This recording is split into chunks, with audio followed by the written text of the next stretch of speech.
सुप्रभात बच्चों। आज हम पढ़ेंगे कक्षा 7 का भूगोल का प्रथम अध्याय हमारा पर्यावरण, आवर एनवायरनमेंट। इस अध्याय के माध्यम से हम पर्यावरण को समझेंगे, पर्यावरण की परिभाषाओं को जानेंगे, पर्यावरण के प्रमुख घटक प्राकृतिक पर्यावरण, मानव पर्यावरण और मानव निर्मित पर्यावरण के बारे में जानेंगे, जैवमंडल एवं पारितंत्र के बारे में जानेंगे, साथ ही वस्तु विनिमय प्रणाली और विश्व पर्यावरण दिवस कब मनाया जाता है, इस संबंध में जानकारी हासिल करेंगे। पर्यावरण अंग्रेजी में कहा जाता है एनवायरनमेंट। इस शब्द का निर्माण दो शब्दों से मिलकर हुआ है, परि जो हमारे चारों ओर है और आवरण जो हमें चारों ओर से घेरे हुए है। पर्यावरण उन सभी भौतिक, रासायनिक एवं जैविक कारकों की समष्टिगत इकाई है जो किसी जीवधारी अथवा पारितंत्रीय आबादी को प्रभावित करते हैं तथा उनके रूप, जीवन और जीविता को तय करते हैं। अतः हम कह सकते हैं कि पर्यावरण हमारे जीवन का मूल आधार है, जिससे हम सांस लेने के लिए हवा, पीने के लिए पानी, खाने के लिए भोजन और रहने के लिए भूमि प्रदान करता है।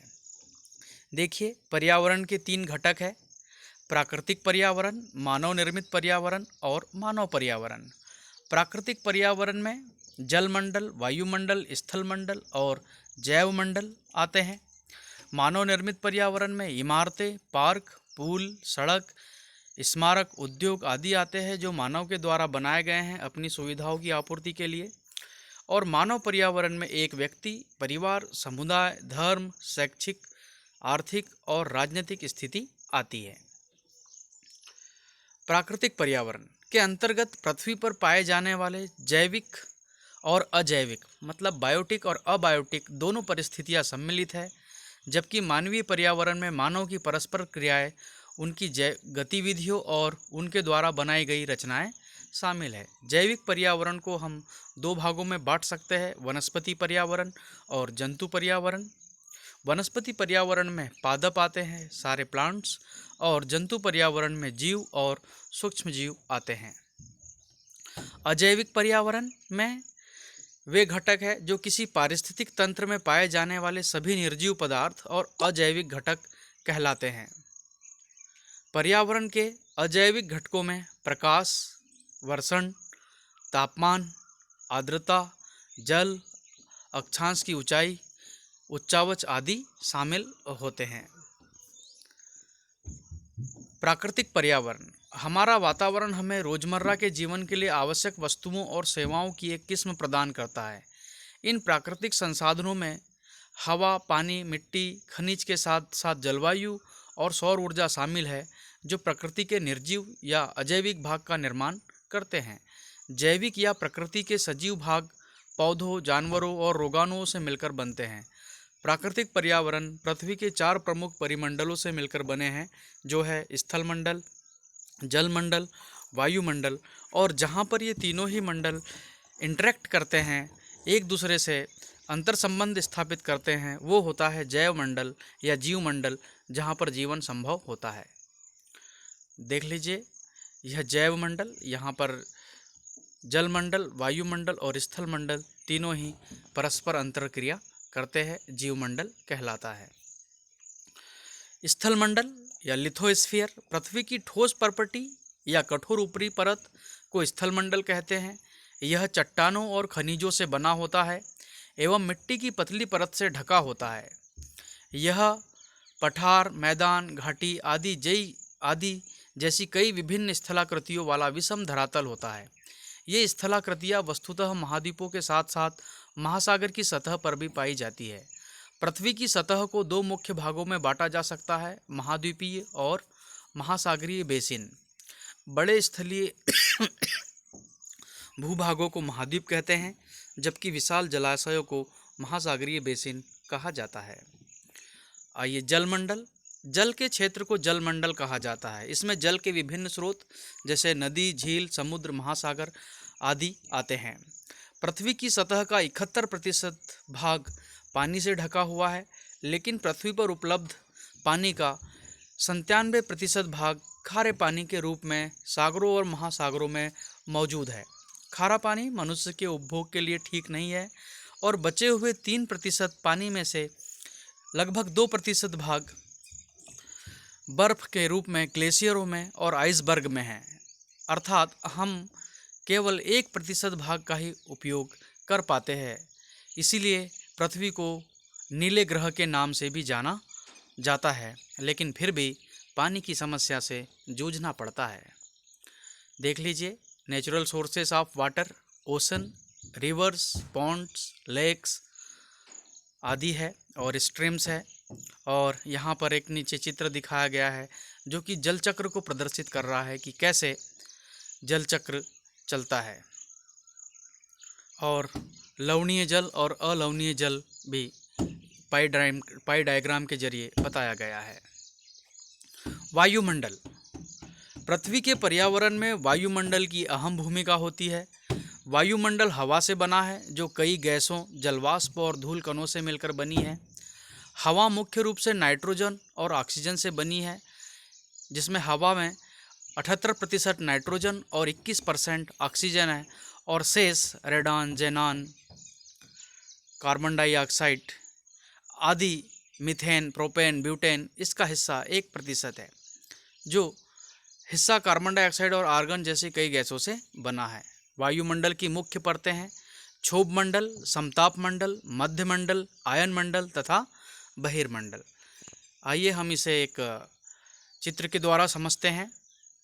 पृथ्वी की सतह के ठीक ऊपर क्षोभ मंडल या ट्रोपोस्फियर, इसके ऊपर सप्ताम मंडल या स्ट्रेटोस्फियर, समताप मंडल के ऊपर मध्य मंडल या मीसोस्फियर है, मध्य मंडल के ऊपर आयन मंडल या आयोनोस्फियर और सबसे बाहरी भाग बाह्य मंडल या एक्सोस्फियर कहलाता है। मानव पर्यावरण। प्राकृतिक पर्यावरण में मनुष्य स्वविकसित तकनीकी की सहायता से संशोधन तथा परिवर्तन करता रहता है और उसे अपनी आवश्यकताओं के अनुरूप बना लेता है। जैसे वह भूमि को जोतकर खेती करता है, जंगलों को साफ करता है, सड़कें, नहरें, रेलमार्ग आदि बनाता है, पर्वतों को काटकर सुरंगें आदि निकालता है और नई बस्तियां बसाता है। इसके अंतर्गत मानव और उससे जुड़े हुए मूल्यों और मान्यताओं का व्यापक महत्व है, जैसे व्यक्ति, परिवार, समुदाय, धर्म, शैक्षिक एवं राजनीतिक स्थिति। आर्थिक स्थिति में देखिए, भूगर्भ से खनिज संपत्ति निकालकर अनेक उपकरण एवं अस्त्र शस्त्र आदि बनाता है और प्राकृतिक संसाधनों का विभिन्न प्रकार से शोषण कर या दोहन कर अपनी आवश्यकताओं की पूर्ति करता है। देख लीजिए, यहाँ पर मानव पर्यावरण के विभिन्न तत्व है, स्कूल है, इंडस्ट्रीज़ है, धर्म है, सभाएं हैं और देश की राजनीतिक स्थिति है।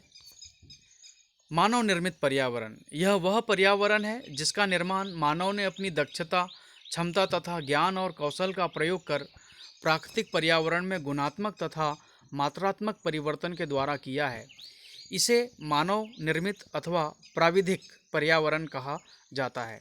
इसके अंतर्गत विविध प्रकार की इमारतें, स्मारक, पुल, औजार, गहने, अधिवास, मानवीय क्रियाओं के सृजित रूप जैसे खेत, कृत्रिम चारागाह व उद्यान, पालतू पशु संपदा, उद्योग एवं विविध उद्यम, परिवहन और संचार के साधन जैसे वायुयान, रेल, मोटर, रेडियो, तार, प्रेस आदि सम्मिलित किए जाते हैं। यह मानव के द्वारा बनाए गए हैं और इससे वह अपनी आवश्यकताओं की पूर्ति करता है।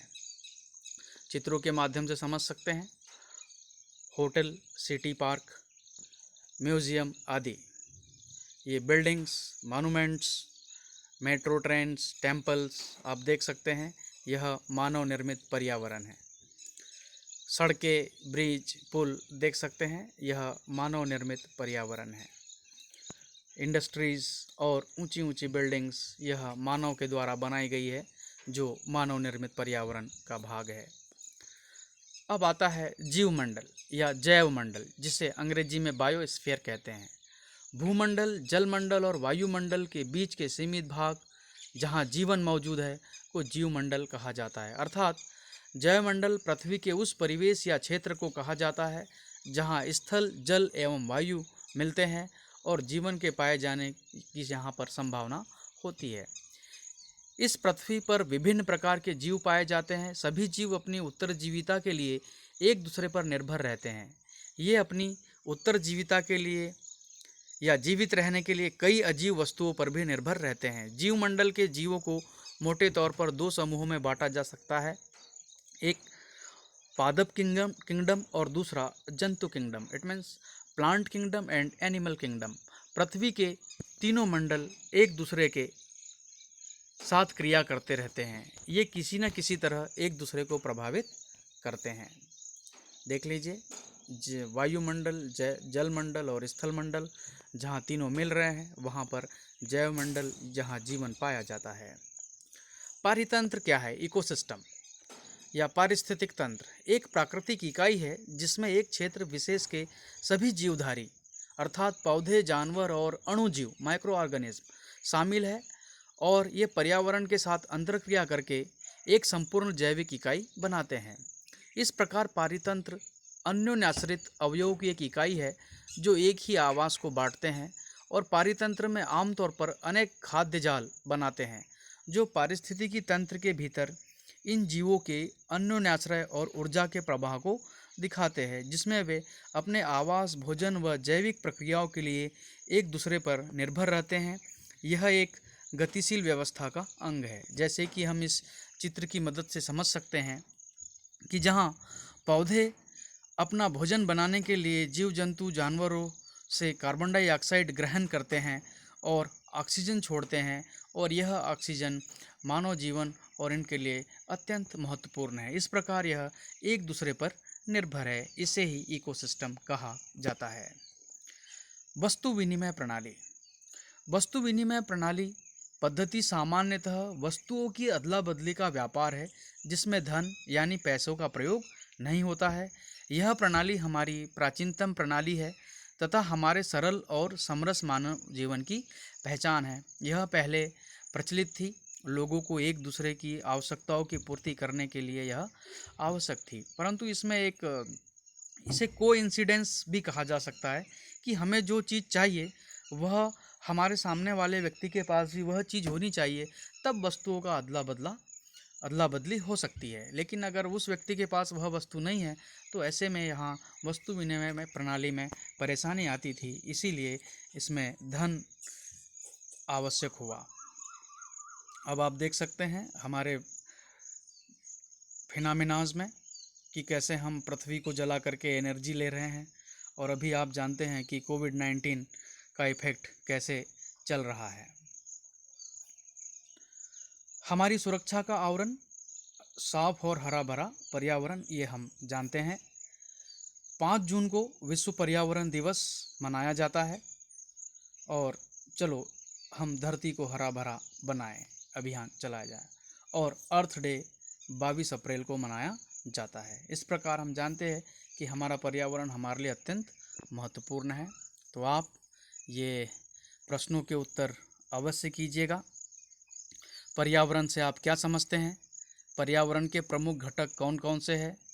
सभी का संक्षिप्त में वर्णन कीजिए। जैवमंडल क्या है? पारितंत्र क्या है? वस्तु विनिमय प्रणाली किसे कहते हैं? विश्व पर्यावरण दिवस कब और क्यों मनाते हैं? एक आदर्श पर्यावरण की कल्पना कीजिए जिसमें आप रहना चाहते हैं, इस पर चित्र भी बनाइए, और मानव पर्यावरण के जीवन पर कोविड-19 के प्रभाव पर संक्षिप्त टिप्पणी लिखिए। इससे आप भली भांति परिचित है। धन्यवाद।